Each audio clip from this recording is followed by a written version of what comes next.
Ça va, je suis pas à la bourre. Bon, on est un petit peu le 17 juin. C'est l'heure de la vidéo achat. Allez, c'est parti, hein. Je reviens après.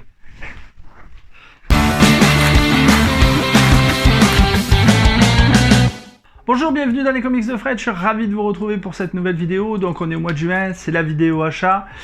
Et là, je reviens de la librairie et j'ai récupéré... alors, il n'y a pas grand-chose, mais c'était des collections que je voulais absolument compléter. Donc, on va partir sur du comics indépendant et sur de la franco-belge. Donc, côté comics indépendant, j'ai récupéré Once and Future tome 5, c'est l'ultime opus de cette série, toujours réalisé par Kieron Gillen et Dan Mora. Je sais, j'ai le tome 4 à lire et évidemment je vais enchaîner sur le tome 5, comme ça à la rentrée je vous ferai une petite vidéo sur Once and Future, édité chez Delcourt. Pour le comics qui va suivre, j'ai littéralement craqué pour la couverture. Mais enfin ça va pas! Il s'agit de Télépathe. J'ai trouvé que cette cover, c'était vraiment une affiche de film d'action. Il y a le saut présidentiel, on sent qu'il y a un flic un petit peu badass, un mec qui a l'air patibulaire. Donc, de quoi ça parle? C'est édité chez Delcourt.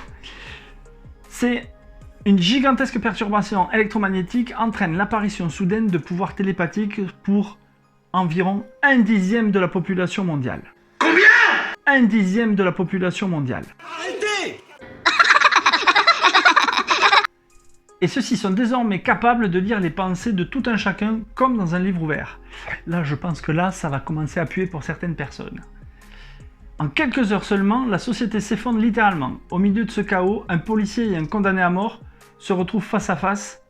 Pourront-ils s'allier et créer ensemble un avenir stable? Je l'ai feuilleté, j'ai trouvé que le dessin, donc c'est scénarisé par Straczynski et c'est dessiné par Epting. Epting à qui on doit Velvet. J'ai trouvé que c'était plutôt bien dessiné. Moi j'aime bien le style. Donc voilà ce que ça donne. Pour la saison prochaine, je vous en parlerai. Au rayon franco-belge, j'ai tout bêtement continué les collections que j'avais commencées. Donc j'ai récupéré le tome 7 et tome 8 du Petit Spirou par Jean-Ry et Tom. Voilà, écoutez, il reste encore quelques tomes à récupérer. Peut-être que je vous ferai une vidéo sur l'ensemble des albums. En tout cas, moi à chaque fois que je les lis, je suis mort de rire. Il en faut peu pour me faire rigoler. Donc voilà, c'est édité chez Dupuis Éditions. Et je vous en parlerai dès que j'aurai la collection complète.